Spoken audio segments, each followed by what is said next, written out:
I'd like to introduce my sister, Nicole Peterson. She is a sergeant with the St. Paul Police Department and has been there since. It'll be 20 years in September. Yes, yes. Yeah. I'm sure a burning question is, I'm the favorite.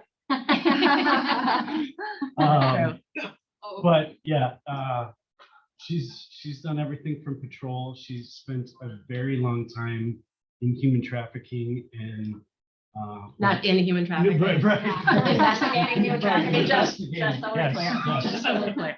Yes, exactly. So a lot of experience. And right now, what is your role? It's special assistant to the chief.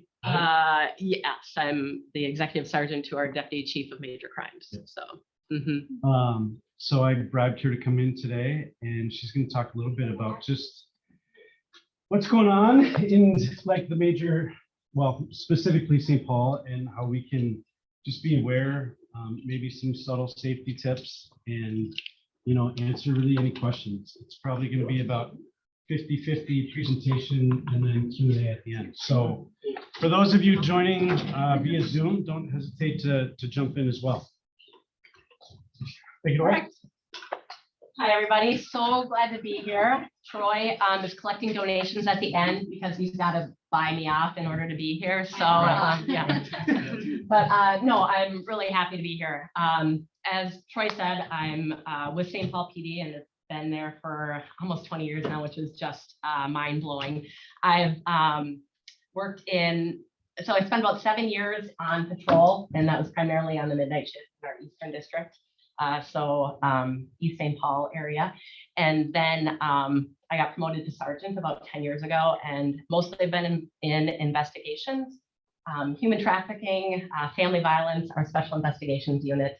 Those were the main ones. And then I was a patrol supervisor for a little while, and now I'm helping out our chief in major crimes with investigations. So that's a little bit about me. And again, like Troy said, if anyone has any questions at any time, off topic, on topic, doesn't matter. This is very low key, very whatever you guys need today. I'm here to answer any questions. So go ahead. No, thank you. I can do one more, I guess. So today, here's just our agenda for the day. We're just going to go over current trends as regarding crime. Talking about carjackings, those are in the news so much right now. Not only the methods of carjackings, but just ways that you can prevent them as well. Talking about your own personal safety, but then also realtor specific safety. Troy's going to help me out with the appointment and meeting awareness. And then conceal and carry. It's not going to be legal advice, but just things to think about if you decide you want to have a gun on you. And then just some self-defense. I'm not going to teach anyone any moves, not going to ask for any volunteers, more just mental preparation on things. So, all right, go ahead. And we see it every day, right? This is our headline. This is what we're seeing. Crime is on the rise, and not just by a little bit. And it's not just affecting the major cities anymore. Sadly, it is all over the place. I live in Lakeville, and just following the police department on Facebook, you can just see the trends even in Lakeville. It's all going up. All the numbers are going up. So go ahead. Thank you. So here are just some stats just to kind of bring it home. These are Minnesota-based stats. So 70% rise in violent crime from 2019 to 2020. The FBI is really behind on how they gather data. So that's why that's a 2019-2020 stat. But we're seeing nothing slowing down as far as violent crimes. St. Paul has had a record number of homicides last year, and that is not slowing down at all. Carjackings are on the rise.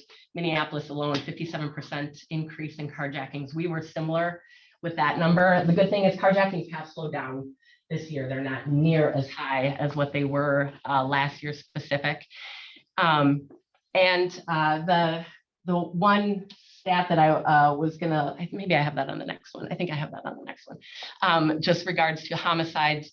Right now, our homicide rate, we have 10 homicides in St. Paul year to date. Last year, we were at 7. So last year we had record high number for homicides. We're already ahead of where we were pacing it out. And in addition, last year by this time we had a double homicide and a triple homicide, which is scary, but that means that there were less actual incidents of homicide. Now we have more people committing homicide on individual incidents. So whatever that means, it's a lot. It's too much. It's way too much. It's sad. It's all horrible. And there's so many reasons why this is happening, and that would take days to talk about and figure out.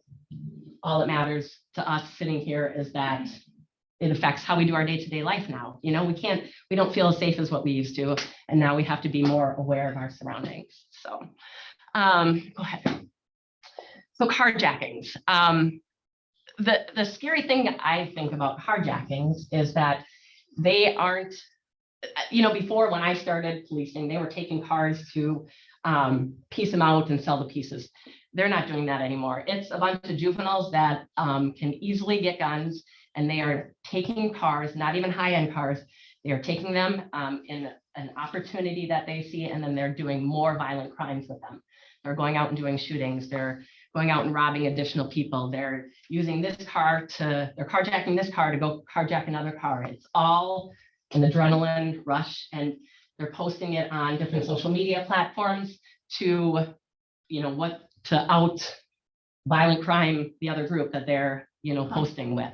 So that's, and they're not thinking. We all know how juveniles just don't think. They're not thinking about the consequences. Most of the attackers, again, are under 18, and they are armed with guns. And we have seen them use them on the victims that they are carjacking. So a couple of the methods, I just wanted to go through some of the methods just so you can kind of be aware. And again, the chances of this happening to you are not high, but they're higher than what they used to be. So, and we see it in the news so much that it's, I think, good to just be aware of what's going on. So a lot of times you'll have more than one suspect, 2 to 4 suspects. One of them will usually have a gun, or they'll intimate that they have the gun. And a lot of times it's happening where you're sitting in your car and you're feeling safe because your doors are locked, but you're staring down at your phone and you're not paying attention. We've all done that. We've all been there. But that's when they're looking for that. That's exactly what they're looking for. Someone that's not paying attention, and they can go up and take advantage of that situation. So then they order you out, point a gun at you, and order you out of your car. The other things we're seeing is when you're loading items into your trunk. Again, not paying attention, you're not focusing on what's going on behind you, and you're putting something in your trunk and they approach you from behind. Walking to and from your car. So they're going to follow you out of the store. They know your car is parked behind or parked somewhere nearby, follow you, point a gun at you, take your keys, and they're off with your car. They are also blocking in, like if you're driving down the street, they'll block your car in using probably two cars, usually one on the front, one on the back, and then one of the passengers will come out, point a gun at you, and take your car. And another way is just causing a minor collision. You pull over, and then that's when they take your car. There are methods to help you prevent this from happening. Obviously, staying alert, right? We all talk about that. Be aware of your surroundings. Look around, eyes up, not on your phone. Keep your doors locked. My car automatically unlocks as soon as I put it in park. If I know I'm going to be in there for even a second, I'm right away locking that door again. And as soon as you sit down in your car, you lock that door. Make sure your windows are locked. Your windows are up and your car is locked. Again, avoid sitting in your car for long periods of time. Park, if it's dark out, make sure you're parking right underneath that light. Paying attention to what's around you before you get out of your car. If something doesn't look right, drive your car somewhere else, and you don't need to do the shopping right then. The way that we have seen that it gets deterred is honk your horns, draw attention to yourself, because these are juveniles. They will most of the time just run off or run away. Fighting back is not at all what I recommend. I mean, if it's property, here are my keys, and you get out. I mean, that's what you do. If you're in that position, if you're not locked in your car and you can't draw attention to yourself, you can't drive away, hand over your keys. We'll get it back eventually. Yeah. What if you're sitting in your car and you're locked in your car and it's running, and they're at like your window with a gun pointing at you? Do you just give them your car, or do you take off?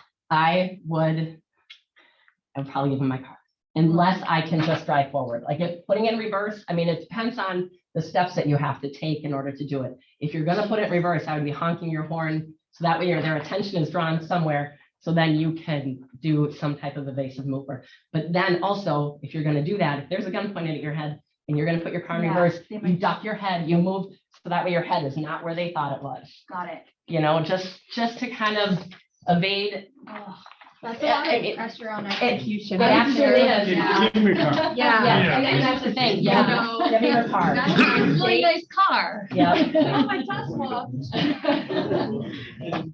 For me, going in between appointments, I sit in my car a long time, sometimes Oh, in between totally. appointments. On your phone. And yeah, on my phone, not paying attention. And what I've started to do, depending on how long it is, but I'll sit for a little bit and then I'll move locations. And then I'll sit for a little bit and I'll move locations. To make myself feel better, to, you know, luckily for me, I have insider information and stuff like that. So I've tried to get better at that, but I know for me, I spend a lot of time in my car. And that's just one thing that I try to do. Yeah. Additionally, client safety, because our clients are doing this with us, right? Mhm. We just always say, we're not allowed access until this time. Don't be lurking outside of Yeah. somebody's house for 10 minutes, like, and you can just say it's the access. I don't want to scare everyone, like, but yeah. Mhm, absolutely. And then also, don't leave your car running unattended. I mean, this is not a carjacking thing, but because you won't be with your car, but the auto thefts are way up and so many people are leaving their kids and their dogs in their cars running and unattended. You see that all the time. Don't leave your dog in there. That causes a lot of problems. Or your kid. I mean, yeah, I suppose your kid, but especially, you know, not your dog. Don't leave the dog in there, though. Depending on the case. True, Depending on true. One other piece of advice that I got when I was on patrol, that at least I didn't think about till I was in training as a police officer. You pull up to a stoplight and you're pulling up really close to the car in front of you, right? Because you're trying to eliminate distance way down. You don't have an avenue for escape then. So if someone comes and backs into or drives into your car, you have no way to get out of that position. You are locked in. You don't know who's in front of you. You're locked in. So always leave enough distance between you and the car in front of you that you have an avenue of escape. So just, again, little food for thought on some of this stuff. So that's it on that one. I think we can go ahead. Oh, these are photos taken of actual carjackings within Minnesota, just off the internet. So this is how violent, these are juveniles pointing guns. I mean that, and again, it's just a mental mindset on some of this stuff. You have to walk yourself through, okay, what am I going to do if this happens to me? You know, and a lot of times just that mental preparation will be enough. Will be enough to get you through. So I can't believe that's just in a Target parking lot. Yep. Holy smoke. yeah, Wow. Broad daylight, people Mhm. walking by. In a gas station. yeah, yeah. Holy smokes. I know. And then you think about, these are kids. Are these gangs, like gangs? or- Yes, Yeah. yes, not in the sense that I think what we grew up knowing. They're a bunch of kids running around, and this gang may be associated with this gang. It's a much looser affiliations than what we saw like when I started my career. Because the tighter ones were gang to gang mostly, right? Yeah, And now yeah, it's the general public. yeah, is the enemy. mhm, yeah. They're all pretty nicely dressed too. Yeah, yeah. So, and again, it's all not high-end cars. These are a lot, I mean, it looks like it, you know, some of these are, and I'm not saying it, that's not the reason. But a lot of times it's just an opportunity, you know, I need this car right now. It's cold out. We're gonna go do this robbery. So, Is there like a higher percentage? Because I mean, other than the upper left one appear to be in the middle of day or dusk, like, is there a rhyme or reason to it? all times a day, Hmm. all times a day, all. There's a lady walking with her, what is the target, Yeah. whoever said target, Yeah. walking right by him as the guy's pointing a gun at her. Yeah. Like, it's like, Yep, it's all times a day, all areas. At least I can speak to St. Paul the best, but you're not just looking at the low income. It's all areas of the city. So that's what makes me scary, you know, personally. So. Again, we touched on some of this already, but this is so big to me. I'm not some self-defense expert by any means, but being aware. Your mind is going to be the thing that saves you. more than your physical skills. There's always going to be someone stronger than you. There's always going to be someone faster than you. But if you have the mental preparation to fight through whatever situation is in front of you, more likely you will come out as a survivor. And this here, you know, we always say this, but if you see something, say something, or leave the area. Trust your instincts. Trust your instincts. That's the main thing I can say. If something doesn't feel right, it's because it's not right. And who cares if you were wrong? You know, so you left. Who cares? So go ahead. Thank you. Personal safety. This is just overall, and a lot of this we've probably touched on a little bit. Hands-free. And I know that like most people have key fobs, but we always said previously, if you have keys to get into your door for your car, have those in your hands. And that is absolutely the truth. But then I just read a carjacking report from yesterday where the suspects targeted the victim because her keys were in her hand. You know, because they knew she was walking to her car. They knew that that's where she was headed. So again, you know, this isn't 100% foolproof, but if you have a key fob, leave it in your purse, leave your hands free. Don't be staring at your phone, you know. And this, I got this quote from somewhere, but yeah, I hope it doesn't happen to me. It's not a self-protection plan, but we've all been there and we've all, you know. Yeah. So partner system, anytime you can be with someone, it's obviously helpful. So go ahead. Realtor specific safety. A lot of this I Googled, obviously, but I thought a lot of it was good, good ideas. This one, obviously never hold an open house alone. This one I liked a lot. Establish the office code for trouble. So let's say you're doing a showing and something doesn't feel right. Call back to your office and say, you know what, I totally forgot to check the system for XYZ, and whatever XYZ is a tip off to your office that this doesn't feel right, and they can send help. You know, they know where you're at, but I like that a lot, just to let everyone get everyone on the same page. So lock your car at showings and at open houses, and then of course, look inside your car before you get in. Maybe you forgot to lock it, maybe they figured out a way in, but check the front and the back seat. And then park on the street. Don't get blocked into the driveway. Have people park behind you, park on the street so you can get in and out. Don't hold open houses or show houses when it's dark out. And then this one I did like a lot too, as far as when you're showing or touring a house, keep the client in front of you. You don't want someone back behind you. That's, you know, that's scary. That raises your red flags regardless. So, and always have an exit, know where the doors are. You've probably seen the house or have an idea of the layout of the house, know where those doors are, where your exit is. And then keep your phone in your hand during showings, and I'll kind of walk you through some various apps that will alert 911 just by a touch of a button. That might be helpful if it comes to that. Does anybody know our E-key? What's the Yeah, I alert know thing on the that. bottom? I always You wonder. have to set it up, but when I went through SPAR training, they talked about it. There is an alert feature that would notify people within a certain radius, and they're all licensed agents with super keys, and they would see the home you're in. Interesting. Okay. Yeah. But it has to be I clearly don't have that configured. set up yet. Yeah, it has to be configured. I don't know how to do it. There you We go. can There's call them. Maybe we can ask them to teach. There you go. There you go. Yeah. Go ahead. So this was just, I mean, a lot of these are just good practices in general, but just, you know, as a realtor, as an agent, whether you're showing a home or going to a CMA, I think a lot of these are important. You know, I've seen and heard of things around the country, not necessarily in Minnesota, but agents getting lured into a home to show a home, being raped or being murdered, and, you know, just really making sure you're not jumping the gun for the sale, right? Making sure you're getting that pre-approval letter or those proof of funds for people that want to see homes. Contact the lender to make sure that it's valid. Do a consultation before showing the home, you know, whether it's via Zoom or at your office or at a public place, making sure, you know we get those calls of, hey, I want to see that home at noon today. If you can't do those upfront qualifications, then bring somebody else with you. know where you're going.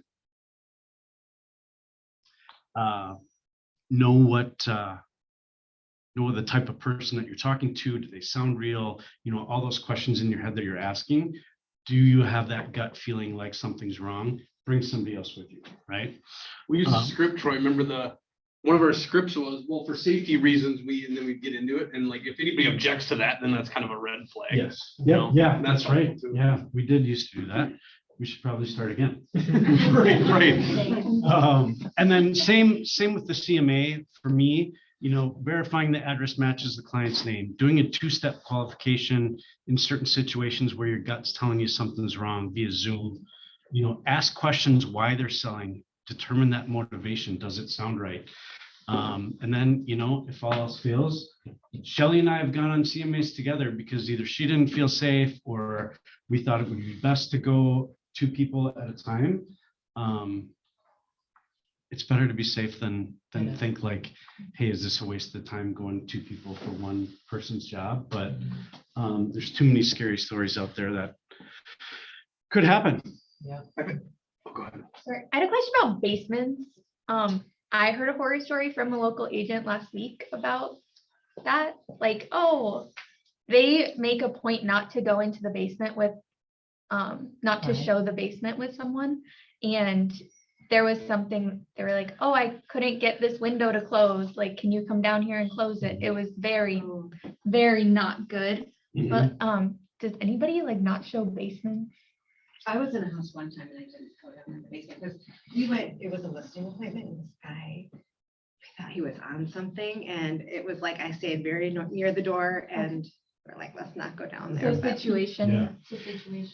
For sure. I'd say if you have that gut feeling, don't go in the basement and say you'll get it later after he leaves. And, Yeah. Yeah. So, I have never heard that before, but that's a great tip.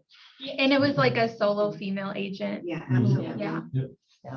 Absolutely. And I do like what you said about, or no, I think you said it about, if we do this for safety reasons. The other thing I like I tell my daughter this, I will always be your bad guy. I'm sure Shelly will always be your bad guy, or whoever is in charge of your company, but make them your bad guy. Well, I'm sorry, my boss, she's such a stickler about this and I got to do this. Or I can't meet you here because she won't, whatever it is. Or your clients, or Yeah. the seller. Yep, Yeah. yep. So it's so much easier to blame someone else for a decision that, It's our policy. yeah. I had a guy though randomly, this was over and I think it was Inver Grove, or no, South St. Paul. Answer the door with a gun while I'm on the showing with my client. Oh my gosh. And it was like it was a big old, Western, yeah, it was probably a 44 or 45, I don't know. He answered it and he was like behind the door and I was like, this is weird, but turns out he got the times mixed up. Like we got approved for, I'm sure you guys have had that. He's thinking it's tomorrow at 1 o'clock. So here I am with my poor client who's like, Ryan, let's get out of here. She's an older lady and she was like, she was funny anyway, but she's like, we don't need to waste our time with this. And then I end up talking to the guy and I look over and there's right 2 feet from the door, he put down his gun on the thing. And I'm like, ooh, this is gonna get turned south real quick. Mhm. Thanks for showing it to you. Lesson learned. I'm like, this is how you answer your door? Like, Still a house? not that house. Did anybody buy that house? Yeah, she bought a house. Anything else on that one? No, All right, go ahead. So conceal and carry, and this is not legal advice. This is not me telling you not to carry a gun. It is well within your legal rights here. If you get the proper license, go through the courses, whatever the requirements are. These are just things to think about if you decide to carry a weapon or even have a gun in your glove box. It is not a stand your ground state. So that's different than the castle doctrine. But in Minnesota, if you're out in public and you feel you've been threatened, you have a duty to retreat. Just because you're being robbed doesn't mean you can pull your gun out and shoot someone. You have a duty to retreat, I'm sorry. And you're only allowed to use deadly force as a last resort. Again, if you're in your home, you're allowed to protect your home. But there was a case just in Minneapolis this last week of a woman who killed a man who was breaking into her unattached garage. The courts have allowed for you to protect your home, but an unattached garage is not part of your specific home. And the headline yesterday was that Hennepin County has not found enough evidence to charge her yet. They are searching and they want to charge her. So just keep that in the back of your head. If you are going to use a gun, you have to be prepared to be arrested and hire an attorney. That's the way the state is. It's just the case. And there is a high likelihood that your gun will be taken away from you and then used on you. And if you do carry a gun, you have to practice, and not just a little bit, but a lot. And not only just shooting, but how am I drawing my weapon? How am I, where am I keeping it? Is it in the same place every time? Do I know exactly where it is? Do I know how I'm going to draw it? Am I practicing moving my clothes away? I mean, all the different things, is it on my ankle? All these things that you have to be mentally prepared for. And then you also have to think about, am I okay shooting someone? Just again, mental preparation, not telling you not to do it, not at all, but just things to think about. And please, please, please, please, please, please do not leave your gun in your car. The high rate of auto theft right now, I can't even count the number of guns that are being stolen from cars. And those just only add to the guns that are on the street that are killing other people, and et cetera, et cetera. I do have a quick question about just like what you said about like just like using your gun and how that could be like used against you. I have heard from some people, if it's like you don't empty your entire magazine, that is like something that can be used against you, or is it really that like whatever you do with your, like if you choose to do that, is like just under such intense scrutiny? It could is. be- Okay. Yep. I would say again, with this being not a stand your ground state, that we have a duty to retreat as private citizens, that yes, it will absolutely be scrutinized. If someone protecting her property, with her garage, and he was coming at her, and it said in the news article that she didn't try to retreat, that she killed him. And that's what Hennepin County is looking at. So Do they have to physically be in the house, or is there like at the door? right, and you again, can I tell can't, I don't it's want to get into the nuance. I don't know. And it's going to be a case by case basis, and it's going to be how you articulate the level of fear and what, there's going to be so many things that are going to weigh on that decision. And we're in a day and age where evidence is like cameras are everywhere, Everywhere. so that would be under much more scrutiny than it would Mhm. have been in the past. Correct. Yeah, absolutely. So anyone have any questions about that? Again, I'm not trying to discourage anyone, just something to think You know about. what, how many more people this year are getting conceal and carry permits or licenses? I don't know this year. I know it's gone up, exponentially over the last couple of years. So, mhm. I have a question. Is Wisconsin the same? Is it stand your ground or is it different? I don't know. Oh, you don't? Okay. Uh-uh. Okay. Sorry. I think it's different, but I don't know what it is. Yeah. Yeah. Well, and when you travel, there's so many states with different laws. So if you are traveling between here and and there's a state in between you that doesn't allow, then you're illegal to just even carry But, your. yeah, only certain states have reciprocity with Minnesota, as far as if you have a license here to conceal and carry, there are only certain states that allow you to carry in their state. So just because you get licensed here does not necessarily mean that you're licensed in other states. Okay, what if you're in a movie theater and someone starts shooting people? Again, you're defending yourself in that, in my Okay, if opinion. you were to shoot them Yeah. because they're going on a rampage, Mhm. you're not retreating in that situation. You're But just, then I think they've already elevated the. got it. They're the already, level of got it. Okay. Mhm. It would be more of the situation of a carjacking. Or robbery. Yeah, yes, in right? my Like, opinion. that's where Mhm. you're better off just giving your keys, Mhm. because you could put yourself in legal. Absolutely. Right. Yeah. Versus like a kidnapping, obviously. Like I've heard people that have someone they tried to coerce her into her own vehicle that they were trying to Right. take, Mhm. and Mhm. that would be very different. than Yeah. just the Mhm. car. And I think one more. And here's just some self-defense, again, thoughts. We talked about this, mental preparation. Think about what would happen if you were attacked. How would you respond to that? Have a plan. Mentally picture yourself hitting someone. Where would you hit them? And then not only where would you hit them, but I'm going to hit them with all my might.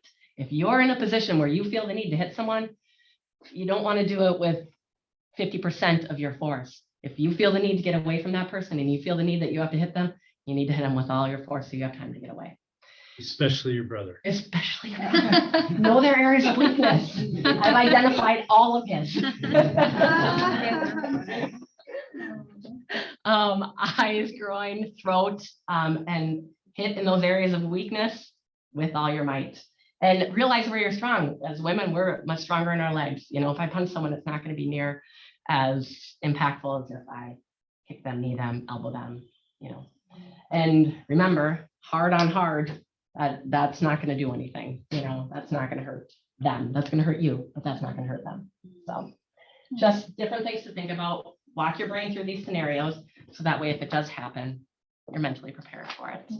Weapons of opportunity. Maybe you don't have a weapon on you, but look around. I mean, you've got a coffee pot right there. That can cause a lot of damage, but those are all things, especially when you're showing a house, there's weapons all over that house, and don't be afraid to use it if that's what you need to do. And then other weapon options. If you don't feel comfortable carrying a gun, there are other options, mace and a knife. But if those are buried in the bottom of your bag or buried in your purse, how helpful are they? The other thing, like, and be prepared to think about what if that is used on you, right? Mace, I do not do well with mace. I am pretty much out of the fight. I've been maced by more police officers than you can count while we're in the fight. My husband, who is also a simple police officer, in a fight, I got sprayed by him, and I do not do well with it. When I was in the academy, I got sprayed in the eyes because you have to see how you do with mace and make sure you can fight through it. My eyelids would peel just because it just is so corrosive on for me. Other people, it doesn't affect at all. So it's, you know, those are just things to, again, mental preparation, think through. Just because you have mace, it doesn't mean you're invincible, you know, or just because you carry a knife, again, there are things that it can be used against you, and you just have to think about these things. Not trying to, again, deter you from doing any of it, but just to think about them. And then I just was looking up some different personal safety devices that kind of piqued my interest. All of our smartphones have emergency calling. Probably most of us have disabled them. If you have kids, they've called 911 using them. But just to know that they do, most of our smartphones do have emergency calling ability, and then location sharing. You know, find my iPhone, share your location with possibly a trusted coworker, just someone, especially when you're going on showings, or if the situation arises. There are different safety apps that this Noon Light, I liked the sounds of, not endorsing it, just I'm sure there are tons of other apps that are similar, but there is a button on your home screen that you can press if you're feeling unsafe. It waits 10 seconds for you to enter a PIN number in case you pressed it in error. And if you don't enter that PIN number, it will attempt to call you. And if you don't answer, then it will call 911 for you. So things like that are out there that are super beneficial, I think, especially in your line of work.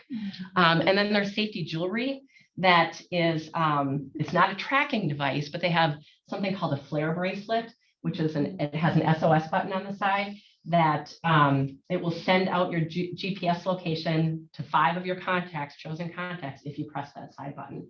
And you can also set it up where it will automatically send a message to 911.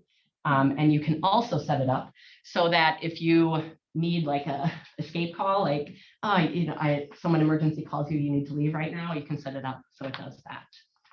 And then I'm sure we've all seen those where the keychain where it has like the super loud alarm, you pull it, and so that's just something to scare people off as well.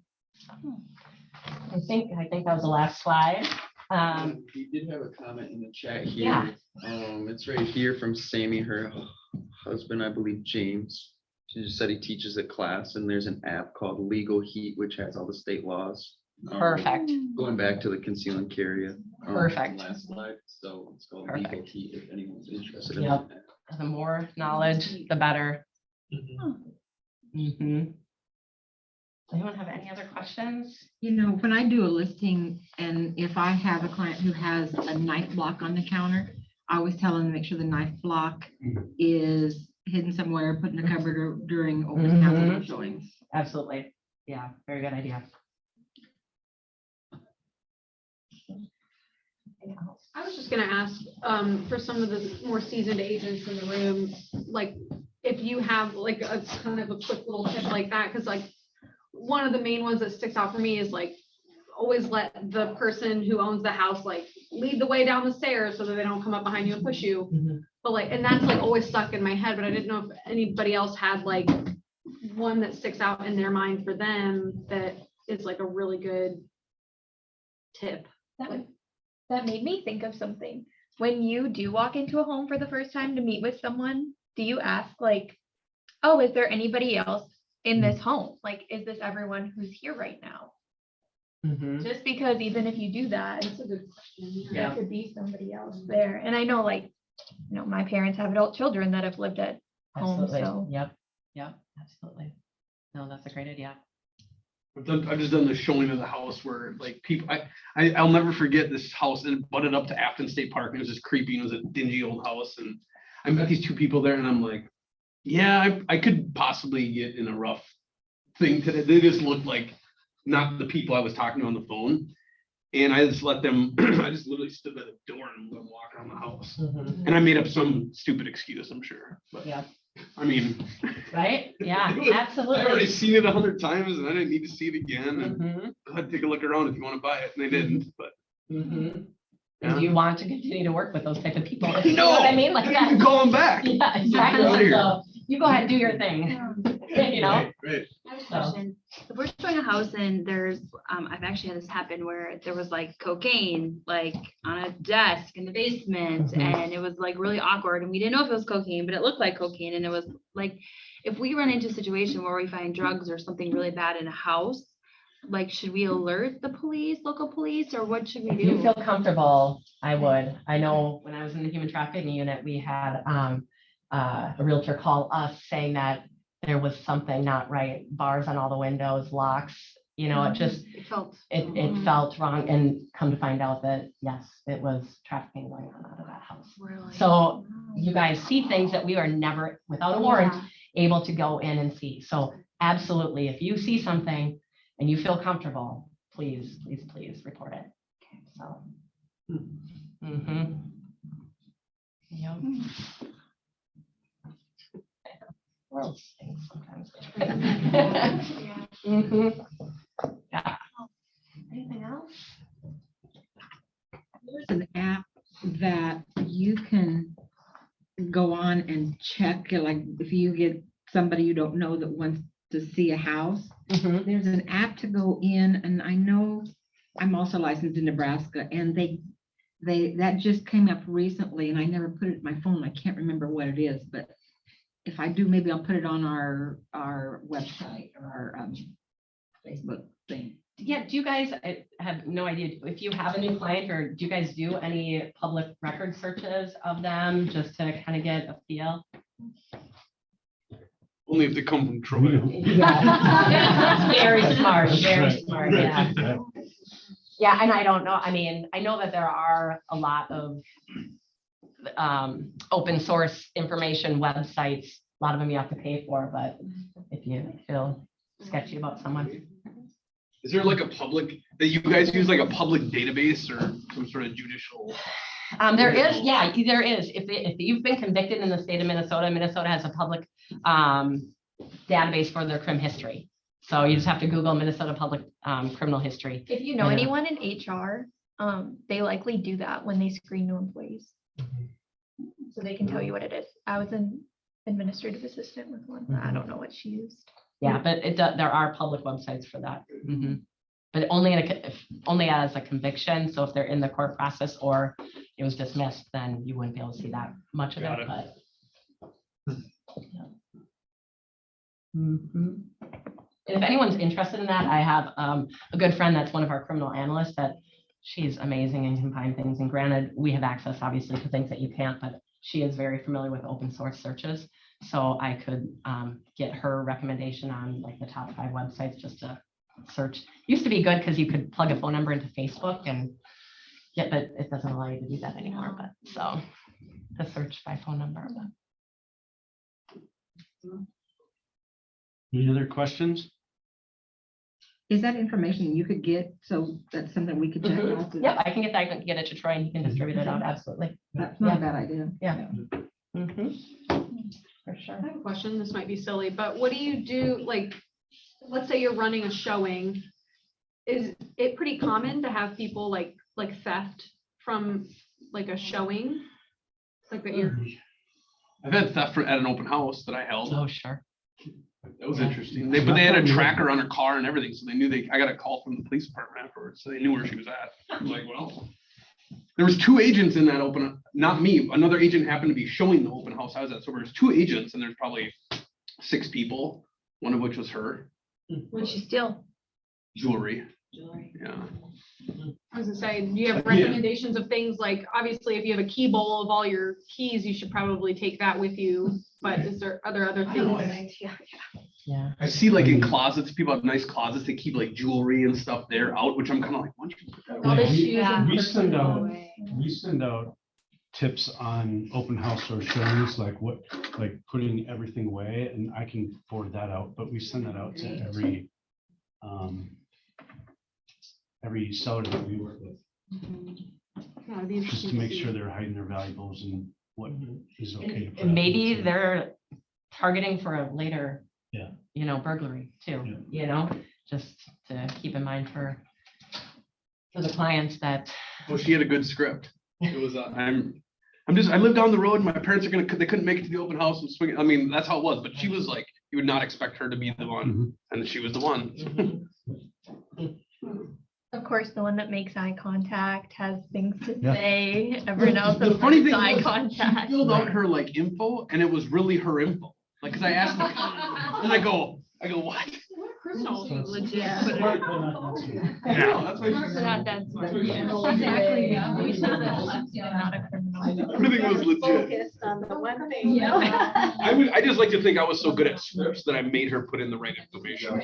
I believe that's be true, absolutely. Through our for game. Right. So that app is called Forewarn, Forewarn. Perfect, okay. And I know a lot of state in Nebraska recommended that. I know a lot of, it came out to a lot of the realtors I know. What does that app do again? It's called Forewarn, Forewarn. Forewarn, it's an app and I'm not sure what it does because I've never used Oh, it. But they recommended that we use that as realtors to, I don't know if it's a background check or just what it is, but there was an incident that kind of prompted them to send that out, I know, so it had something to do with that. Well, I'm gonna be sending Nikki's personal phone number out. Call her with any parking tickets, any speeding tickets. She will get you out of all of them. Yeah, we all get a Or freebie. complaints about him, Yeah, yeah. all of them. Freebie. Call her on weekends. It's perfect. Perfect. Thank you. I'll have my phone set up to forward automatically to yours. Well, thanks for coming, everybody. Thank you very much.